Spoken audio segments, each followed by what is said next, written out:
नमस्कार दोस्तों, स्वागत है आप सभी का एक बार फिर से हमारे चैनल आध्यात्मिक ज्ञान पर। दोस्तों, साल 2024 की सबसे बड़ी पूर्णिमा, साल के पहले समय में पड़ने वाली पौष पूर्णिमा को सबसे बड़ी और सबसे खास पूर्णिमा समझा जा रहा है। 25 जनवरी को पड़ने वाली पूर्णिमा पर कई दुर्लभ संयोग बन रहे हैं। ऐसे में इन दो जगहों पर चुपचाप दो दीपक जलाकर छोड़ दें। इससे मृत्युदंड दोष, महाकाल, सर्प दोष, नजर दोष, शनि दोष, राहु दोष सब कुछ होगा, खत्म किस्मत पर लग जाएंगे। चार चांद माह लक्ष्मी दौड़ी दौड़ी चली आएंगी, कंगाल भी होंगे। धनी दोस्तों, आज हम आपको बताएंगे दीपक जलाने के कितने फायदे आपको अपने जीवन में मिलते हैं और किस तरह आपको दीपक जलाना चाहिए, कौन सी दिशा में जलाना चाहिए जिससे कि आपको बहुत ज्यादा तरक्की हासिल हो और आप अपने जीवन में सभी बाधाओं को खत्म कर सके। सबसे पहली बात तो ध्यान में रखनी चाहिए कि अपने घर के मंदिर में रोजाना ही आपको दीपक जलाना चाहिए। ऐसा नहीं होना चाहिए कि आपने दीपक ना जलाया हो, क्योंकि घर के मंदिर में रोजाना दीपक जलाना बहुत ही जरूरी होता है। इससे आपके घर से सभी नेगेटिव ऊर्जा बाहर निकलती है। यदि आप शाम के समय घर के मंदिर में दीपक नहीं जलाते हैं तो इससे आपके घर का वातावरण बहुत ज्यादा नेगेटिव तो होता ही है। आपके घर में परेशानियां बहुत ज्यादा बढ़ने लगती। घर का जो प्रमुख व्यक्ति होता है उसे बहुत ही ज्यादा मेहनत करनी पड़ती है। इसकी वजह से परेशानी और टेंशन में घर का मुखिया पड़ जाता है। दोस्तों, दीपक ध्यान और रोशनी का प्रतीक है।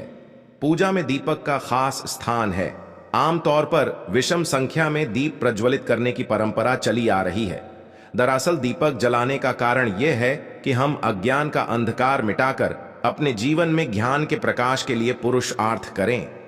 हमारे धर्मशास्त्रों के अनुसार पूजा के समय दीपक जलाना अनिवार्य समझा गया है। आरती का घी का दीपक जलाने से घर में सुख समृद्धि है। इससे घर में लक्ष्मी का स्थायी रूप से निवास हो जाता है। इसके वैज्ञानिक कारण भी बताए गए हैं। दीपक को सकारात्मकता का प्रतीक और दरिद्रता को दूर करने वाला समझा जाता है। गाय के घी में रोगाणुओं को भगाने की क्षमता होती है। यह घी दीपक में अग्नि के संपर्क से वातावरण को पवित्र बना देता है। इससे प्रदूषण दूर होता है। दीपक जलाने से पूरे घर को फायदा मिलता है, चाहे वह मेन सम्मिलित हो या ना हो। दोस्तों, शाम का समय हिंदू धर्म में बहुत ही ज्यादा महत्वपूर्ण समझा जाता है और जो लोग शाम के समय कभी भी घी का दीपक या फिर तेल का अपने घर में नहीं जलाते हैं तो उनके घर में सदैव ही मुसीबतें बनी रहती हैं। यानी कि एक मुसीबत से निकलते हैं तो दूसरी मुसीबत में फंस जाते हैं। सदैव धन की समस्याएं, परेशानियां बढ़ती रहती हैं। उनके बच्चे भी उनके खिलाफ होने लगते हैं, कहना बिल्कुल भी नहीं मानते हैं। इसी तरह से घर का पूरा माहौल ही दुखपूर्ण होने लगता है। दोस्तों, साल 2024 की सबसे बड़ी पूर्णिमा, साल के पहले समय में पड़ने वाली पौष पूर्णिमा को सबसे बड़ी और सबसे खास पूर्णिमा समझा जा रहा है। 25 जनवरी को पड़ने वाली पूर्णिमा पर कई दुर्लभ संयोग बन रहे हैं। ऐसे में इन दो जगहों पर चुपचाप दो दीपक जलाकर छोड़ दें। इससे मृत्युदंड, पितृदोष, महाकाल, सर्प दोष, नजर दोष, शनि दोष, राहु दोष सब कुछ होगा। खत्म किस्मत पर चार चांद लगा जाते, लक्ष्मी दौड़ी दौड़ी चली आएंगी, कंगाल भी होंगे। धनी दोस्तों, आज हम आपको बताएंगे दीपक जलाने के कितने फायदे आपको अपने जीवन में मिलते हैं और किस तरह आपको दीपक जलाना चाहिए, कौन सी दिशा में जलाना चाहिए जिससे कि आपको बहुत ज्यादा तरक्की हासिल हो और आप अपने जीवन में सभी बाधाओं को खत्म कर सके। सबसे पहली बात तो आपको ध्यान में रखनी चाहिए कि अपने घर के मंदिर में रोजाना ही आपको जलाना चाहिए। ऐसा नहीं होना चाहिए कि आपने दीपक ना जलाया हो, क्योंकि घर के मंदिर में रोजाना दीपक जलाना बहुत ही जरूरी होता है। इससे आपके घर से सभी नेगेटिव ऊर्जा बाहर निकलती है। यदि आप शाम के समय घर के मंदिर में दीपक नहीं जलाते हैं तो इससे आपके घर का वातावरण बहुत ज्यादा नेगेटिव तो होता ही है। आपके घर में परेशानियां बहुत ज्यादा बढ़ने लगती हैं। घर का जो प्रमुख व्यक्ति होता है उसे बहुत ही मेहनत करनी पड़ती है। इसकी वजह से परेशानी और टेंशन में घर का मुखिया पड़ जाता है। दोस्तों, दीपक ध्यान और रोशनी का प्रतीक है। पूजा में दीपक का खास स्थान है। आमतौर पर विषम संख्या में दीप प्रज्वलित करने की परंपरा चली आ रही है। दरअसल दीपक जलाने का कारण यह है कि हम अज्ञान और अंधकार को मिटाकर अपने जीवन में ज्ञान के प्रकाश के लिए पुरुषार्थ करें। हमारे धर्मशास्त्रों के अनुसार पूजा के समय दीपक जलाना अवार्य समझा गया है। कर घी का दीपक जलाने से घर में सुख समृद्धि है। इससे घर में लक्ष्मी का स्थायी रूप से निवास हो जाता है। इसके वैज्ञानिक कारण भी बताए गए हैं। दीपक को सकारात्मकता का प्रतीक और दरिद्रता को दूर करने वाला समझा जाता है। गाय के घी में रुगाव को भगाने की क्षमता होती है। यह घी दीपक में अग्नि के संपर्क से वातावरण को पवित्र बना देता है। इससे प्रदूषण दूर होता है। दीपक जलाने से पूरे को फायदा मिलता है, चाहे वह पूजा में सम्मिलित हो या ना हो। दोस्तों, शाम का समय हिंदू धर्म में बहुत ही ज्यादा महत्वपूर्ण समझा जाता है और जो लोग शाम के समय कभी भी घी का दीपक या फिर तेल का अपने घर में नहीं जलाते हैं तो उनके घर में सदैव ही मुसीबतें बनी रहती हैं। यानी कि एक मुसीबत से निकलते हैं तो दूसरी मुसीबत में फंस जाते हैं। सदैव धन की समस्याएं, परेशानियां बढ़ती रहती हैं। उनके बच्चे भी उनके खिलाफ होने लगते हैं, उनका कहना बिल्कुल भी नहीं मानते हैं। इसी तरह से घर का पूरा माहौल ही दुखपूर्ण होने लगता है, क्योंकि इन दीपकों से निकलने वाली जो ऊर्जाएं को नष्ट कर देती हैं, तभी आप अपने जीवन में सफलता पा सकते हैं और आपकी जितनी भी मनोकामनाएं हैं वह भी पूरी होती है। अब जानते हैं दीपक जलाते समय क्या क्या सावधानियां हमें रखनी चाहिए। किंतु दोस्तों, उससे पहले आपसे रिक्वेस्ट करते हैं कि वीडियो को लाइक जरूर करिएगा, दोस्तों को शेयर कर दीजिएगा। और यदि आपने चैनल शास्त्र गुरु वॉइस को सब्सक्राइब नहीं किया है तो चैनल शास्त्र गुरु वॉइस को सब्सक्राइब करके बेल आइकॉन जरूर दबाइए। दोस्तों, देवी देवताओं को घी का दीपक अपने बाएं तरफ तथा तेल का दीपक दाएं हाथ की ओर लगाना चाहिए। पूजन क्रम में इस बात का खास ध्यान रखें कि पूजा के बीच में दीपक बुझना नहीं। ऐसा होने पर पूजा का पूर्ण फल हासिल नहीं हो। पता है, दीपक सदैव भगवान की प्रतिमा के ठीक सामने लगाना चाहिए। कभी भगवान की प्रतिमा के सामने दीपक न लगाकर इधर उधर लगाया जाता है, जबकि यह सही नहीं है। घी के दीपक के लिए सफेद रुई की बत्ती का उपयोग किया जाना चाहिए, जबकि तेल के दीपक के लिए लाल धागे की बत्ती श्रेष्ठ बताई गई है। पूजन में कभी भी खंडित दीपक नहीं जलाना चाहिए। धार्मिक कार्यों में खंडित सामग्री शुभ नहीं मानी जाती है। दोस्तों, घर के पूजा घर में पूजा पाठ करते हैं और मूर्ति आदि रखते हैं। दोस्तों, मूर्ति का क्या महत्व होता है, आइए जानते हैं। जिस घर के पूजा घर में एक साथ ये दो मूर्तियां होती हैं, वहां पर बनता है राजयोग और दुनिया आपके कदमों में आ जाती है। कहने का तात्पर्य यह है कि आपको सर्व सुख हासिल हो जाता है, जिसकी आपने केवल कल्पना की है, जिसकी आपने मनोकामना की है। दोस्तों, घर के पूजा घर में हम पूजा पाठ करते हैं। इस माध्यम से कुछ चीजें पाने के लिए प्रभु की प्रार्थना करते हैं, ताकि हमें इच्छित फल की हासिल हो जाए और हम उसी अनुरूप घर के अंदर आदि लगाते हैं, ताकि हम उन देवताओं का सुंदर मुख देख सकें और उनका आशीर्वाद हासिल कर सके। किंतु दोस्तों, यदि हम अपने घर के पूजा घर में इन मूर्तियों के साथ अन्य मूर्तियां भी रखते हैं तो निश्चित तौर पर हमारी किस्मत बदल जाती है और देखते ही देखते हमारे जीवन के अंदर की सारी कंगाली समाप्त होने लग जाती है। दोस्तों, हम बात करते हैं उन मूर्तियों के बारे में कि आखिर कौन सी दो एक साथ रखनी चाहिए ताकि उनका सच्चा सर्व सुख आपको हासिल हो सके।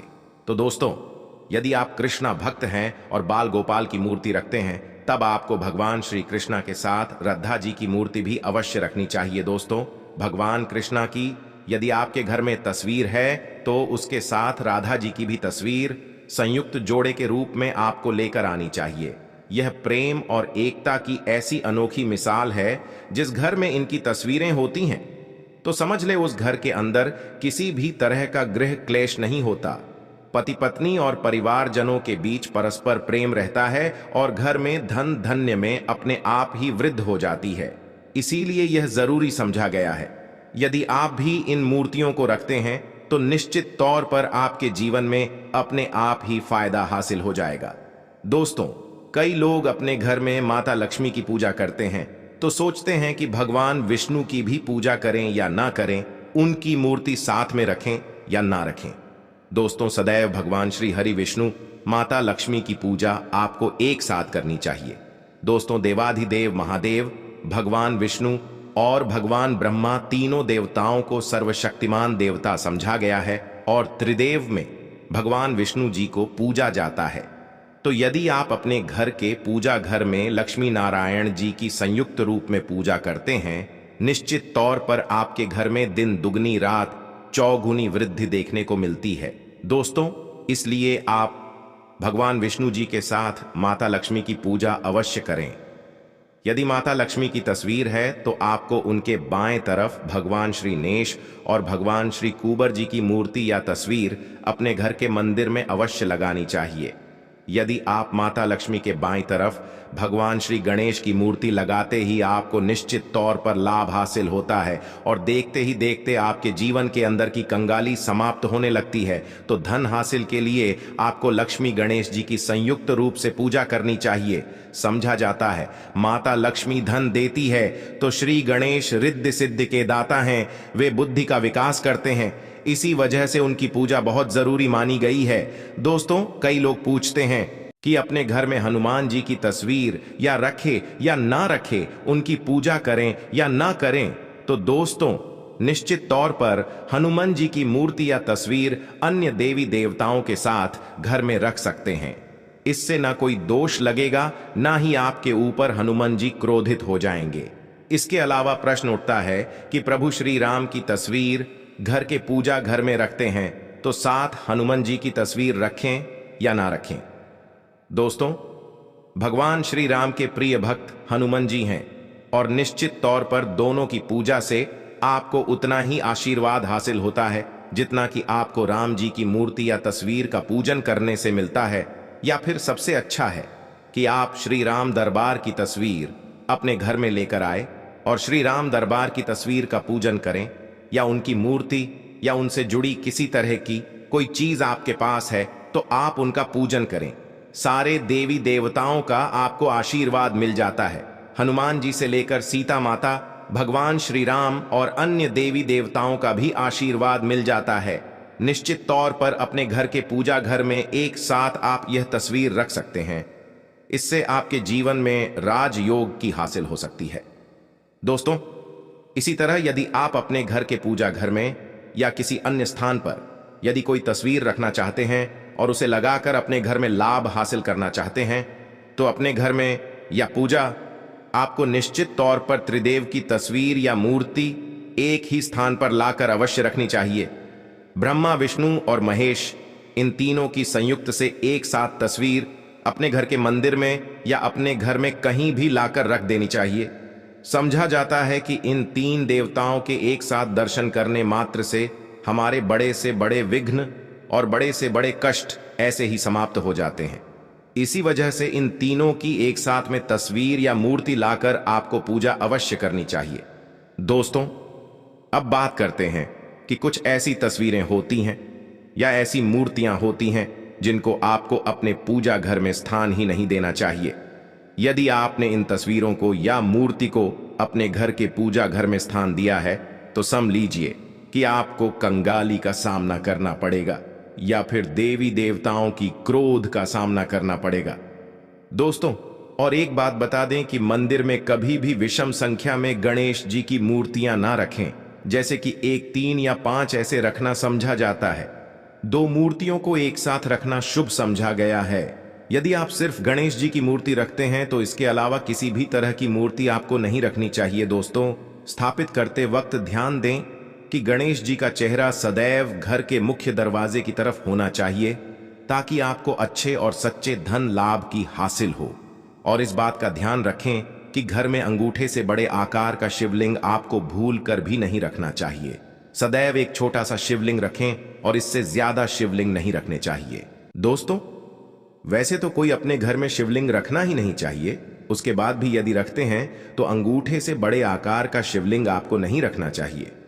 आप छोटा शिवलिंग रख दें और ध्यान रखें कि एक से ज्यादा शिवलिंग आपको भूल कर भी नहीं रखने हैं। घर में यदि आप शिवलिंग रखते हैं तो शिवलिंग के ऊपर आपको तुलसी भूल कर भी अर्पित नहीं करनी चाहिए। यदि आपने शिवलिंग रख लिया है और उस पर तुलसी अर्पण कर दी तो देवी देवताओं के क्रोध का आपको सामना करना पड़ेगा। दोस्तों, मंदिर में यदि आप हनुमान जी की तस्वीर रखना चाहते हैं, आप हनुमान जी के अनन्य भक्त हैं तो बैठे हुए हनुमान जी की मूर्ति ही रखें। उन्हें शिवा का 11वां रुद्र अवतार समझा जाता है, इसलिए उनकी भी शिवलिंग की तरह ही मूर्ति रखें। साथ ही जो पति पत्नी होते हैं, नए वैवाहिक जीवन की शुरुआत करते हैं, तो हनुमान जी की मूर्ति या तस्वीर को अपने कमरे में, अपने बेडरूम में आपको भूलकर भी नहीं रखनी चाहिए, अन्यथा इससे जीवन कई तरह के दोषों का सामना करना पड़ता है। दोस्तों, हनुमान जी ब्रह्मचारी हैं तो आपको अवश्य ध्यान रखना चाहिए। दोस्तों, राधा कृष्णा की मूर्तियों को यदि आप जैसे अपने सायन कक्ष में सोते हैं और उन्हें आपके बेड के सामने की तरफ रखा है, जैसे कि आप सुबह उठे और आपको उठते ही पहले उनके दर्शन हो जाए, तो समझ लीजिए कि आपका जीवन मालामाल होने वाला है। किसी भी तरह का कोई दोहक धन की चिंता आपके जीवन में नहीं रहेगी। दोस्तों, इसी तरह यदि माता दुर्गा की तस्वीर आप अपने घर में लेकर आना चाहते हैं और चाहते हैं कि माता दुर्गा की तस्वीर के माध्यम से आप जीवन में समृद्धि देखें, तो दोस्तों भूलकर भी आपको माता दुर्गा की क्रोधित अवस्था की तस्वीर, जैसे कि महाकाली की तस्वीर या फिर महिषासुर का वध करते हुए या क्रोधित अवस्था में माता लक्ष्मी की, माता दुर्गा की तस्वीर लाकर आपको उनकी पूजा नहीं करनी चाहिए। दोस्तों, सदैव सुंदर मुख वाली तस्वीर ही अपने घर के अंदर लाकर पूजा करनी चाहिए। इसे बहुत ही शुभ और मंगलकारी समझा जाता है। दोस्तों, इस बात का ध्यान रखें कि यदि आप अपने घर में मूर्तियां रखते हैं तो आपको इन पर भूलकर टूटे हुए चावल नहीं चढ़ाने चाहिए, और बेहतर होगा कि आप हल्दी में चावल को पीला करके ही वह चावल चढ़ाएं। किंतु टूटे हुए चावल आपको भूलकर भी माता लक्ष्मी को या अपने घर में देवी देवता नहीं चढ़ाने चाहिए। दोस्तों, इस बात का भी ध्यान रखें कि अपने घर के मृत परिजनों की या पूर्वजों की तस्वीर मंदिर में स्थापित ना करें। ऐसा करना अशुभ समझा जाता है, और यदि आप ऐसा लगातार कर रहे हैं तो निश्चित तौर पर आपके परिवार के ऊपर दोष लग सकता है। पितरों का भी दोष सकता है। पितरों की पूजा एक अलग स्थान पर की जाती है, घर के मंदिर में उनको स्थापित नहीं किया जाता है। दोस्तों, इसी तरह भगवान भैरव की तस्वीर या भगवान शनिदेव की, राहु केतु की इस तरह की तस्वीरें अपने घर में नहीं लेनी चाहिए। प्रतीकात्मक रूप से आप घर के पानी रखने के स्थान पर उनकी पूजा कर सकते हैं, क्योंकि इनकी साधना तंत्र मंत्र और खास पद्धति से की जाती है। घर के अंदर आप ऐसे ही इनका पूजा पाठ नहीं कर सकते। इनकी पूजा पाठ में यदि किसी तरह की कमी रह जाती है तो उनको बहुत ही ज्यादा क्रोध आ जाता है। उनके क्रोध का आपको सामना करना पड़ता है। आपको इस तरह की तस्वीरें या मूर्तियां अपने घर के अंदर नहीं रखनी चाहिए, और जो हमने पहले आपको बता दी उस तरह की तस्वीरें तो निश्चित तौर पर आप रखकर अपने जीवन में फायदा हासिल कर सकते हैं। दोस्तों, यदि आप भगवान शिवा से प्यार करते हैं तो कमेंट बॉक्स में लिखें हर हर महादेव, ओम नमः शिवाय, जय शिव शंकर। एक लाइक तो बनता है। आशा है कि आज की इस प्रस्तुति में बताई गई जानकारी आपको से समझ आ गई होगी। वीडियो अच्छा लगा हो तो एक लाइक अवश्य कर दें। वीडियो के अंत तक बने रहने के लिए धन्यवाद।